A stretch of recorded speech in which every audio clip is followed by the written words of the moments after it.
Bonjour à toutes, on se retrouve aujourd'hui pour une grande première pour moi, un tuto vidéo. Donc pour celles qui me connaissent, je suis un peu coutumière des vidéos, mais d'habitude je fais plutôt des vidéos capture d'écran de mon Mac pour montrer un peu comment marche Silhouette Studio.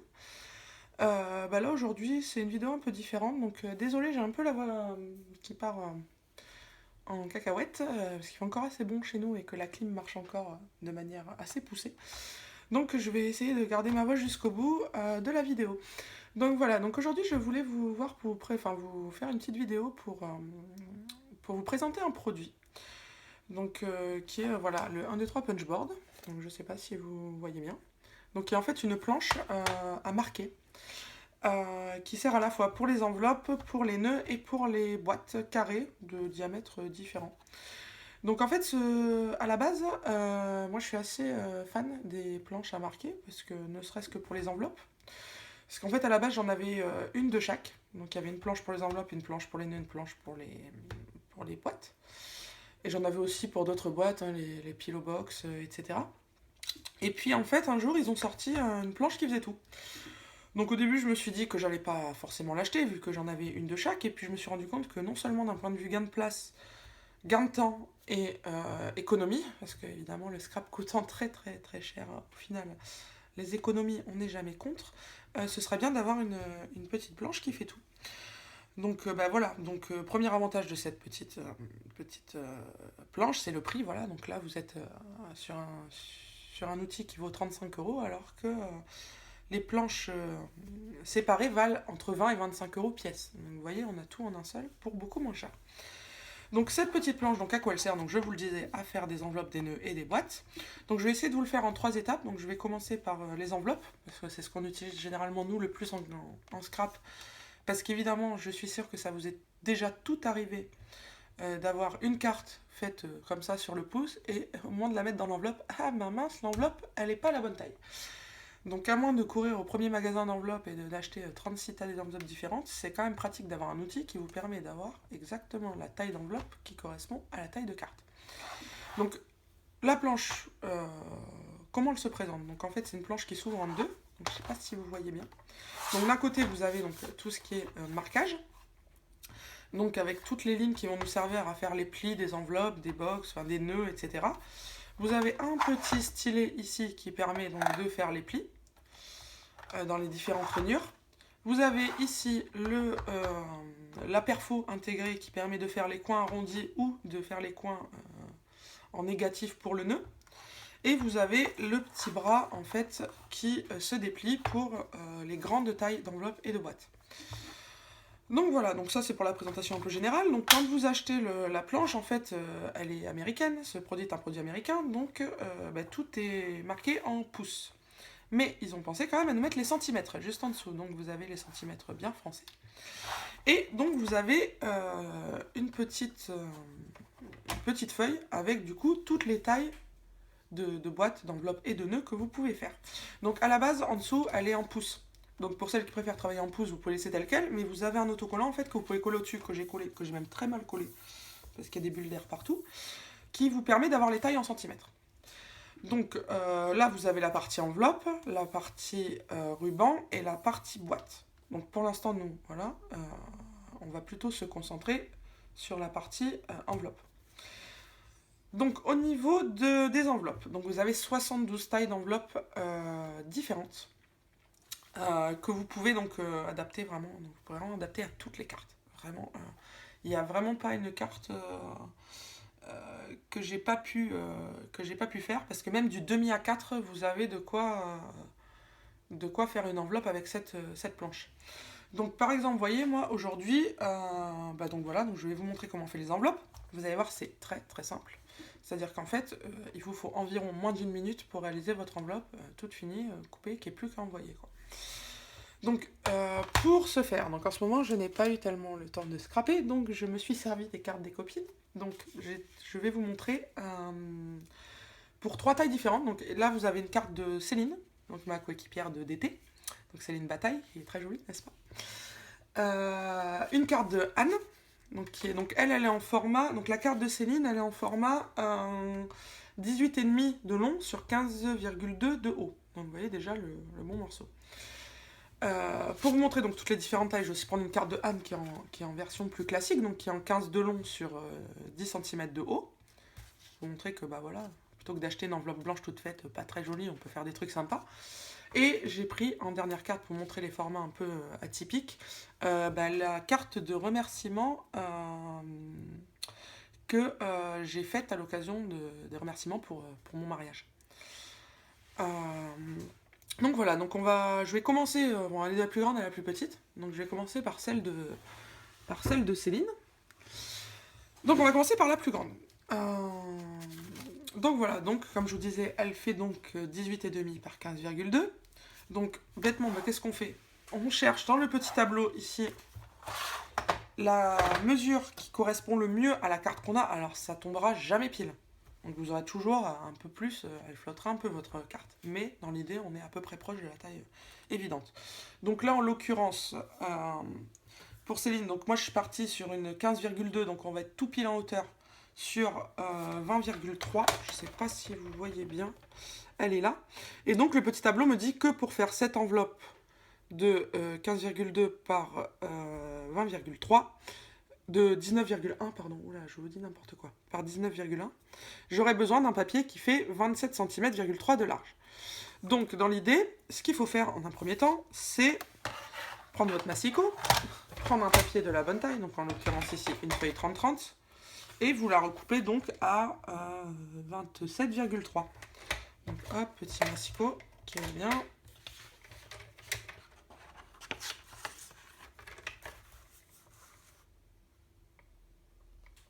Donc hop, je le fais à 27,3. Donc le but c'est d'avoir un carré de 27,3 de côté. J'allais dire de large, mais non, de côté. Donc voilà. Donc là, voilà, massicot c'est bon. Donc vous avez votre carré.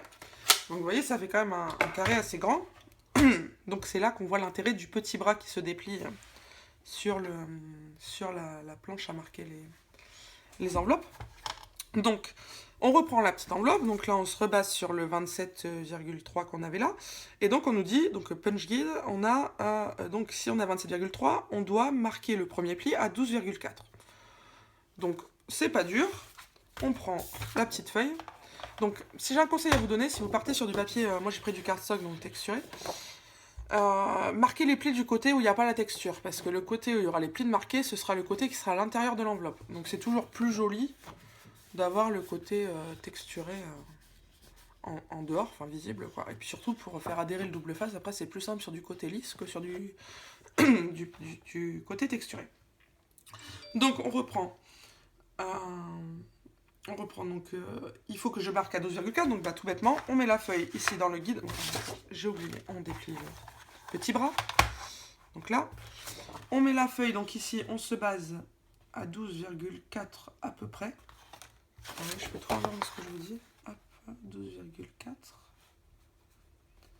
Première étape, donc déjà on sort le petit machin pour mettre le petit stylet pour faire les plis. 12,4. Et donc première étape, on punch. Donc voilà. Deuxième étape, en fait, on prend le petit stylo et on marque le pli pour sur la ligne A. Donc des fois c'est pas évident de s'y repérer, mais après avec l'habitude vous y repérez. En gros ici c'est la A, ici c'est la B. Donc si vous avez un doute, vous soulevez votre feuille comme ça, en essayant de pas trop la faire bouger parce que vous avez marqué le pli, et vous vérifiez bien, voilà c'est rappelé là, A et la B. Donc la A on a dit c'était la première, donc du coup une fois que c'est fait, vous prenez votre stylo et vous tracez. Sans appuyer trop fort, il n'y a pas besoin, le but c'est juste de marquer le pli, quoi. Ensuite c'est pas très dur, on fait un quart de tour. On fait faire un quart de tour à la feuille et on vient coller. Alors, quand c'est des petits carrés, vous allez voir la ligne de pli, elle apparaîtra ici. Donc en fait, vous alignez votre trait sur la marque de pli qui est en fait ici. Je ne sais pas si vous voyez bien. Quand c'est des grands morceaux de papier, c'est moins évident. Donc le but, en fait, dans l'idée, vous avez donc là un trou ici. Le but, c'est de mettre la ligne contre la petite marque qui dépasse, en fait. Si vous voulez être sûr, vous passez un coup de trait, vous vérifiez bien que votre rainure elle est bien dans le creux, parce qu'en dessous il y a quand même la goulotte pour le trait. Donc de la même façon, vous punchez, vous reprenez votre ligne A, vous voyez j'ai un doute moi-même, donc c'est le grand, la ligne qui est A, et vous retracez. Toujours pareil, on fait un quart de tour. Et vous voyez, bah ici on le voit bien, la ligne vous l'avez ici. Donc vous alignez votre ligne qui est là, contre la petite marque qui est ici, et contre là. Pareil, on punch, on trace. Et la dernière, bah encore un quart de tour. On punch et on trace. Vous voyez, dans l'idée, il n'y a rien de, voilà, de compliqué. Donc vous vous retrouvez avec 4 plis marqués et une forme d'enveloppe. Donc après, il y a 2 écoles. Soit bah, vous pliez tout, vous en collez, vous fermez votre enveloppe. Soit ils ont prévu pour pouvoir faire plus joli. Alors là, sachant que moi, dans mon cas, je suis à l'envers, vous voyez, donc là, vous avez les punchs. Dans mon cas, voilà, ça va être comme ça. Donc mon enveloppe, je vais la fermer, vous voyez, vous marquez les plis comme ça. Marquez les plis un peu partout. Pour voir un peu ce que ça donne. Donc moi, dans mon cas, je vais la fermer comme ça, mon enveloppe, pour glisser du coup la carte de Céline. Comme ça. Donc, en fait, le seul vraiment bord qui va se voir, c'est celui-là. Donc, soit vous pouvez laisser la pointe, ça peut être un... Voilà. Soit, après, ils ont prévu, donc en haut de la planche à marquer, ici, je sais pas si je suis bien cadré là. Vous voyez, punch guide. Donc, au niveau du punch guide, en fait, une petite perfo. Donc, vous glissez, je vais vous mettre plus bas, vous glissez votre coin d'enveloppe dans le coin, ici, contre le bord. Vous appuyez. Et hop, vous vous retrouvez du coup avec un bord ici arrondi. Donc du coup, quand vous fermez votre enveloppe, bah, tout bêtement maintenant, du coup, bah, ça fait plus joli, vous voyez, ici au niveau de... Voilà. Après, il y en a qui le font au 4. Moi, je le fais jamais au 4, parce que déjà, les deux intérieurs, on les voit pas. Donc, tout au plus, on peut le faire ici, sur celui-là, si vous voulez. Donc, je vous le fais vite fait, bien fait, sur celui-là. Et donc du coup, vous vous retrouvez avec une enveloppe, avec un bord arrondi ici et un bord arrondi ici. Ça peut faire plus joli quand on l'ouvre. Voilà, ou alors vous le faites que sur celui du haut, ou pas du tout, si vous voulez pas du tout le faire, hein. C'est une possibilité. Alors après, dans le même genre, si vous aviez voulu faire une carte qui était en format qui s'ouvre en livre, enfin, pas en livre, en hauteur, ben, vous auriez très bien pu décider de coller ces deux côtés-là comme ça, et de fermer votre enveloppe, du coup, ici, pour la glisser. Du coup, elle ouvre la carte comme ça. Ça, c'est vraiment, après, vous pouvez mettre dans un sens ou dans l'autre, ça, c'est vraiment comme vous voulez. Bon, dans mon cas, c'est une carte en format paysage, donc on la met ici. Après, voilà, 2 solutions. Soit vous fermez votre enveloppe, hop, une fois qu'elle sera fermée, vous mettez votre adresse, etc. L'avantage de la planche, c'est que comme l'enveloppe, elle est comme ça, vous pouvez la décorer si vous voulez avant de la fermer. Ce qui est vachement plus simple pour agrafer, mettre des brades, voilà. Si vous voulez faire des enveloppes un peu jolies, je sais que c'est un peu la mode en ce moment de faire des enveloppes décorées quand on les envoie. Ça peut être super sympa pour embosser aussi. C'est toujours plus facile d'embosser avant de le fermer qu'une fois que l'enveloppe elle est fermée. Donc moi régulièrement, d'ailleurs, sur les enveloppes, je suis souvent des enveloppes noires. Et j'embosse souvent en or du texte, des dessins. Voilà. Quand c'est Noël, je mets des décors de Noël, etc. Donc ça peut être sympa. Donc, quand vous avez fini de décorer votre enveloppe, désolé, il y a mon chat qui miaule, je regardais ce qu'il faisait. Il n'y a rien de grave, donc ça va. Quand vous avez fini de décorer, ben, tout simplement, vous mettez un petit coup de double face ici, un petit coup de double face ici. Vous m'appuyez bien, vous repliez celui-là, hop, et voilà le travail. Vous avez une enveloppe qui a été faite, alors là, en un peu plus de temps, et qui est tout pile poil, comme vous le voyez, tout pile poil, à la bonne taille de carte, et qui fait son effet. Voilà, donc là, j'ai pris un peu plus de temps pour montrer les étapes. Sur la deuxième, sur la carte plus classique d'Anne, je vais vous la faire vraiment en temps réel. Donc vous allez voir, c'est vraiment super rapide. Donc pour la carte de Anne, donc on a dit que la carte d'Anne, elle faisait 15 cm par 9,8. Donc de la même façon, je prends ma feuille. Donc, vous voyez par exemple ici, j'avais acheté chez Emma à l'époque un lot de papier un peu glacé, que je trouvais sympa, en taille A4. Donc au début j'avais dit que ça me servirait pour faire des bases de cartes, et puis au final j'ai trouvé très marqué. Donc je m'en sers pour faire mes enveloppes, parce que je trouve que c'est joli. Enfin, au moins dans la boîte aux lettres, on sait que la carte elle vient pas des impôts ou d'EDF ou quelconque facture, on sait que ça vient généralement d'une copine qui nous envoie quelque chose. Donc du coup, bah voilà, pour la carte de Anne en l'occurrence, donc il nous faut, si je me base 15 par 9,8, donc on cherche toujours pareil dans le petit tableau, 15 par 9,8. Alors des fois c'est l'inverse, il commence par 9,8, donc c'est pas toujours évident à trouver. En l'occurrence ici, ça va être 10,2 par... Voilà, 10,2 par 15,2. Donc ça me dit 21,3. Donc de la même façon, on prend la feuille et on lui fait du 21,3 par du 21,3. Donc j'avais déjà recoupé à 21,3 la feuille en largeur. Donc du coup je vais juste faire la longueur par mon carré. Alors 21,3.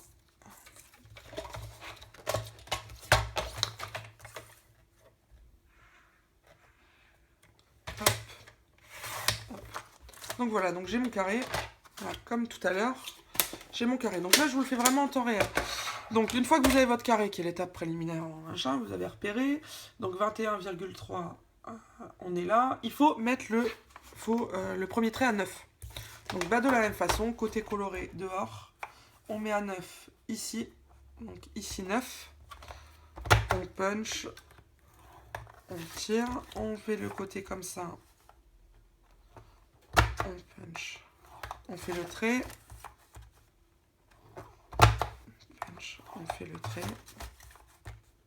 Et la dernière étape, on punch, on fait le trait. De la même façon, je sais que je vais la mettre en paysage, donc par avance, je fais mes deux coins. D'accord, ça veut bien, là ça veut pas. Je mets ça de côté. Je plie mes bords.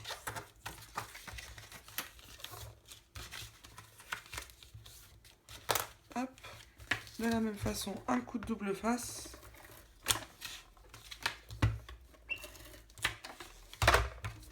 Hop. Et voilà, votre enveloppe elle est faite. Et à la bonne taille. Vous voyez, enveloppe faite à la bonne taille. Je pense, j'ai pas calculé, mais on doit être environ à moins de 30 secondes pour la faire. Donc vous voyez, ça vaut vraiment pas le coup d'aller se déplacer jusqu'au commerce du coin pour aller acheter les enveloppes à la bonne taille. Surtout que les 3/4 du temps, il n'y en a pas. Ou alors elles coûtent très cher parce qu'on est chez Pollen ou chose du genre. Parce que vraiment, c'est très rapide. Pour la dernière, je vais vous montrer. Alors, oui, pour la dernière, je vais me baser sur la carte donc, que j'ai fait pour les remerciements de mon mariage. Désolé, parce qu'en fait, je voyais dehors, il y a les gendarmes à côté de chez moi. Donc, regardez qu'il n'y a rien de grave. C'est génial dans mon village. Il y a plein de trucs sympas entre les chats, les flics, tout ça. Donc voilà, donc celle pour mon mariage, pour les remerciements de mon mariage, donc elle fait 9,3 par 9,3.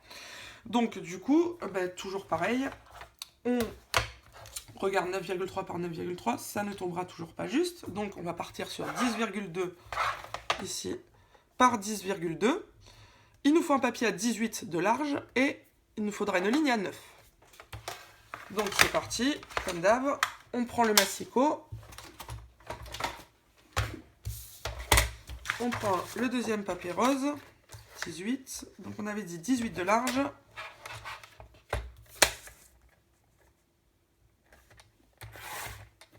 Par 18 de large.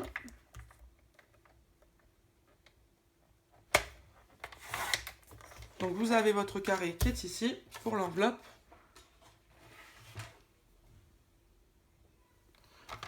On prend la petite planche à marquer et de la même façon, donc on avait dit c'était à 9. C'est souvent à 9 d'ailleurs pour les petites enveloppes, c'est 9 ou 8. Donc on punch, on trace. On trace, c'est toujours le même principe, hein, vous voyez, c'est pas... Une fois que vous avez compris le principe, il n'y a même plus besoin de réfléchir, vous faites un quart de tour, vous punchez, vous tracez sur la bonne ligne. Vous voyez, si vous avez un doute, on les voit là, les lignes, pour à scorber. On trace, on fait les coins. Si on en a envie, c'est toujours pareil.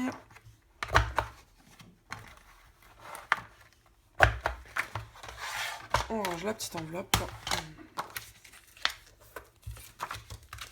Donc là, ça va flotter un peu forcément, parce que j'ai quand même 1 cm d'écart par rapport à la taille de ma carte. Mais dans l'idée, bon, voilà quoi, c'est... Hop, hop. Donc là, vous voyez par exemple, alors, petit cas des fois qui arrive, c'est que des fois les côtés sont plus larges que, vous voyez, et ils dépassent un peu, je sais pas si vous voyez ici, vous voyez, ils dépassent un peu. Donc si vous mettez du double face là, sur ce côté-là, quand vous allez mettre ça, ça va dépasser et votre enveloppe, voilà, c'est pas cool. Donc quand c'est comme ça, quand vous voyez que ça fait ça, moi plutôt que de le mettre là-dessus, le double face, moi, je le mets sur ce côté-là en fait. Sur le côté, parce que moi je suis sûr que, vous voyez, ça colle bien. Et de la même façon, vous rentrez votre carte dedans, vous refermez, un petit coup de masking tape et on n'en parle plus. Donc vous voyez, pour les enveloppes, c'est hyper simple. En moins de 2 minutes, j'ai fait... attendez, je ne trouve plus la troisième. J'ai fait 3 tailles d'enveloppes complètement différentes, que je peux décorer comme je veux. Et vraiment, sans me prendre la tête, quoi. Et niveau... et ça coûte pas plus cher que d'aller les acheter, quoi. Parce qu'au final, du papier... vous pouvez très bien partir sur du papier soit d'imprimante, si vous avez du papier un peu épais, pour les A4. Pour les grandes, c'est plus compliqué, parce que généralement, on dépasse les 21 de large. Donc il vous faudra du cardstock, ou alors, je sais qu'ils se vendent des blocs de papier dessin dans les magasins, style Cultura ou autre. Vous avez des feuilles un peu épaisses, mais pas trop, en bloc, en taille 30-30. Donc ça, vous pouvez très bien prendre ça. Mais voilà, vous pouvez prendre du papier d'imprimante, du papier DCP de Clairefontaine. Donc le DCP, il faut savoir que les 250 feuilles, ça coûte à peu près 7 à 8 euros. Donc vous avez de quoi faire, 250 euros pour 250 enveloppes personnalisées à la taille pour 8 euros. Ça coûte beaucoup moins cher que pour laine. Donc voilà, donc pour moi, c'est vraiment, pour les enveloppes, c'est vraiment ma révélation de l'année dernière, quoi. C'est vraiment, je connaissais, comme je vous dis, avec vraiment que l'enveloppe, j'avais que l'enveloppe. Et vraiment, ce qui m'a attiré dans celle-là, c'était vraiment de pouvoir faire plusieurs choses. Donc je me suis dit, bon, les enveloppes, je suis convaincue, je prends, je la rachète, mais pour pouvoir essayer les nœuds pour les cadeaux, ça peut être sympa, ou les boîtes, notamment pour mon calendrier de l'Avent de l'année dernière, ça a été super pratique. Donc vraiment, voilà, c'est quelque chose de très intuitif, de très facile à utiliser. Et personnellement, voilà, je suis quelqu'un de, vous l'aurez compris, de convaincu. Sachant qu'en plus, comme je vous dis, vous avez 72 tailles d'enveloppe. Je vous les mets un peu plus près, vous devriez peut-être bien les voir. Je ne sais pas si l'iPhone fait la mise au point. Donc voilà, vous avez 72 tailles d'enveloppes différentes. Sachant que la plus grande est de, si je vous dis pas de bêtises, de 21,7, 21,6 par 16,5. Donc ça fait déjà plus que, enfin quasiment un demi à 4. Voilà, donc pour la première partie, ben, on est bon. Je vous retrouve dans quelques instants pour la suite au niveau des nœuds et des boîtes. Voilà.